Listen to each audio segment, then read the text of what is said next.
యేసు ప్రభు వారు అద్భుతాలు చాలా రకాలుగా చేయగలడు.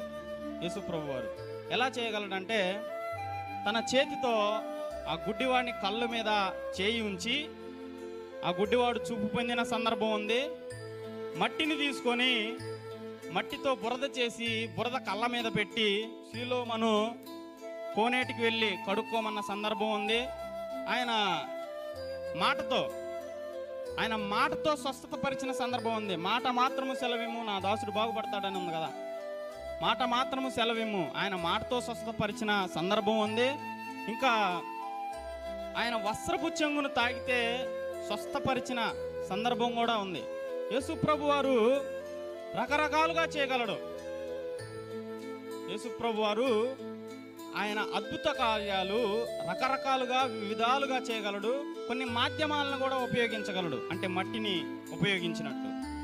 మరి ఆయన యేసు ప్రభు వారు 5 రొట్టెలు 2 చిన్ని చేపలు 5,000 మందికి పంచిన సందర్భంలో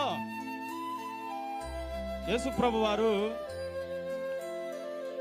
ఆ సందర్భంలో ప్రార్థన చేయకుండానే అందరికి పంచొచ్చు, ఓకేనా, అందరికి పంచొచ్చు. కానీ ఆయన వాటిని తీసుకొని పైకెత్తి కృతజ్ఞతాస్తుతులు చెల్లించి ప్రార్థన చేసి తండ్రికి కృతజ్ఞతాస్తుతులు చెల్లించి అందరికి పంచమని అప్పుడు చెప్పాడు. ఆయన దేవుడు కదా, ఆయనే దేవుడై ఉన్నాడు. కానీ ఆయనకు ప్రార్థన చేయాల్సినంత అవసరం లేదు. కానీ ఎందుకు చేశాడంటే, మనం కూడా మనకు మాదిరి చూపటం కోసం, మనం కూడా అన్నం తినేటప్పుడు ప్రార్థన చేసుకుంటారా అని. ఇంకా చెప్పాలంటే, ఆయన బాప్తీసం తీసుకునేటప్పుడు, నీకు నేను ఇచ్చేది ఏందయ్యా బాప్తీసం, నువ్వే నాకు ఇవ్వాలి అని బాప్తీసం ఇచ్చి యోహాను గారు అన్నారు. అంటే ఇప్పటికిది ఇలా కానిము, ఇప్పటికిది అంటే ఆయన బాప్తీసం తీసుకోవాల్సిన పని లేదు. ఆయన పాపరహితుడు, పాపమే లేదు ఆయనలో. ఆయన పాపం లేకుండా పుట్టినాడు. మనమంతా పుట్టుకతోనే పాపం వచ్చిన వాళ్ళం, కానీ ఆయనకు పాపం లేదు. ఆయన పాపరహితుడు అండి.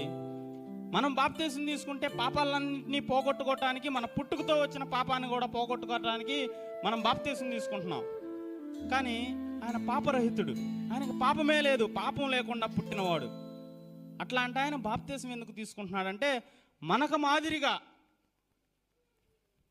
మాదిరి చూపటం కోసం.